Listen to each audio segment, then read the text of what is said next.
Assalamualaikum warahmatullahi wabarakatuh. Ya teman-teman, baik bersama saya Arifin dari Prodi D4 Akuntansi Keuangan Perusahaan dengan NIM 40223050069. Baik, pada video kali ini saya akan menjelaskan yaitu tentang transfer pricing dan tax haven atau surga pajak. Yang pertama adalah transfer pricing. Transfer pricing merupakan kebijakan perusahaan dalam menentukan harga transfer atas transaksi barang, jasa, harta tak berwujud maupun transaksi finansial yang menjadi aktivitas perusahaan. Transfer pricing dapat juga diartikan sebagai besaran harga yang dibebankan suatu usaha individual pada perseroan multisatuan usaha atas transaksi yang terjadi di antara mereka. Dasar hukum transfer pricing. Peraturan transfer pricing secara umum diatur dalam pasal 18 Undang-Undang Nomor 36 Tahun 2008, yaitu tentang pajak penghasilan. Pada pasal tersebut, tepatnya pada ayat 3 disebutkan bahwa Direktorat Jenderal Pajak atau DJP berwenang untuk menentukan besarnya penghasilan kena pajak bagi wajib pajak yang memiliki hubungan yang istimewa dengan wajib pajak lainnya, suatu sesuai dengan kewajaran dan kelaziman usaha yang tidak dipengaruhi oleh hubungan istimewa atau arm's length principle. Hubungan istimewa dalam transfer pricing. Dalam pasal tersebut, hubungan istimewa yang dimaksud adalah: yang pertama, wajib pajak mempunyai penyertaan modal langsung maupun tidak langsung. Paling rendah ialah sebesar 25% pada wajib pajak lainnya.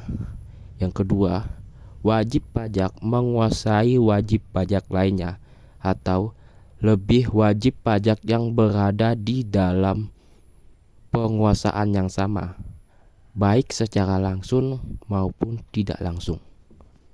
Yang ketiga, terdapat hubungan sedarah maupun semenda dalam garis keturunan lurus ataupun ke samping 1 derajat. Nah, teman-teman, tujuan dari transfer pricing adalah mengoptimalkan atas penghasilan global setelah dipotong pajak. Yang kedua, mengupayakan keamanan posisi kompetitif.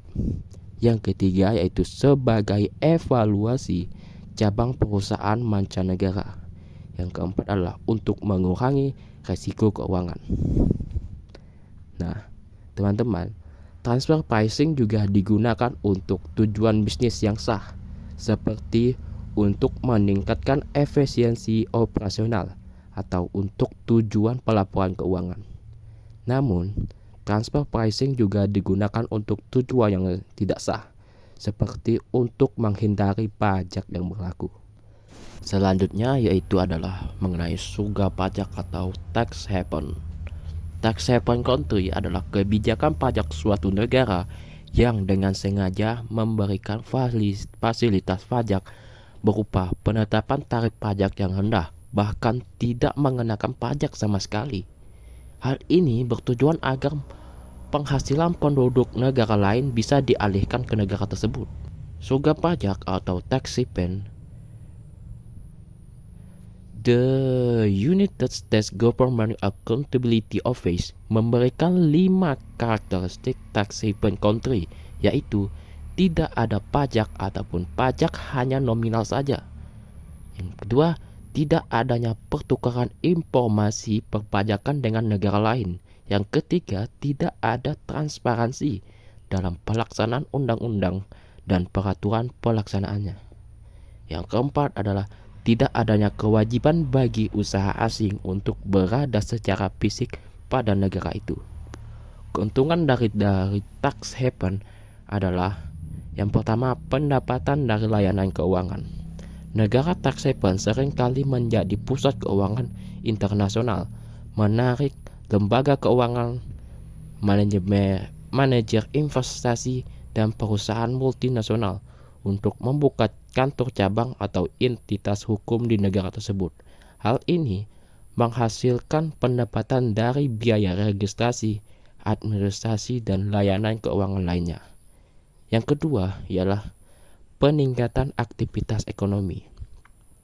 Kehadiran perusahaan dan individu di negara tax haven dapat meningkatkan aktivitas ekonomi lokal melalui pengeluaran konsumen, pembayaran sewa properti, dan penciptaan lapangan kerja. Yang ketiga, pengembangan infrastruktur.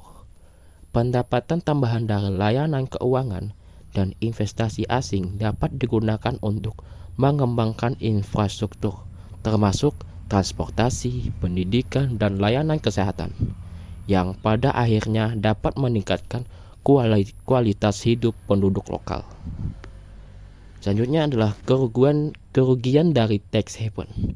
Kerugian dari tax haven yang pertama adalah kehilangan pendapatan pajak.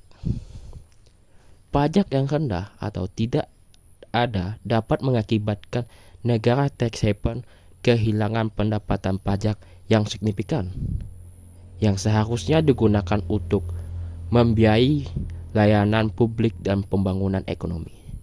Yang kedua, reputasi yang buruk. Menjadi tax haven dapat menyebabkan negara tersebut mendapatkan reputasi yang buruk dalam hal praktik keuangan yang tidak transparan, memicu kritik dari komunitas internasional terkait keadilan pajak dan penanganan keuangan yang bertanggung jawab. Poin yang ketiga adalah ancaman pencucian uang dan kejahatan keuangan. Penyeludupan uang, pencucian uang, dan aktivitas keuangan ilegal lainnya dapat menjadi masalah serius bagi tax haven. Nah, sekian pembahasan pada video kali ini. See you di next video teman-teman. Wassalamualaikum warahmatullahi wabarakatuh.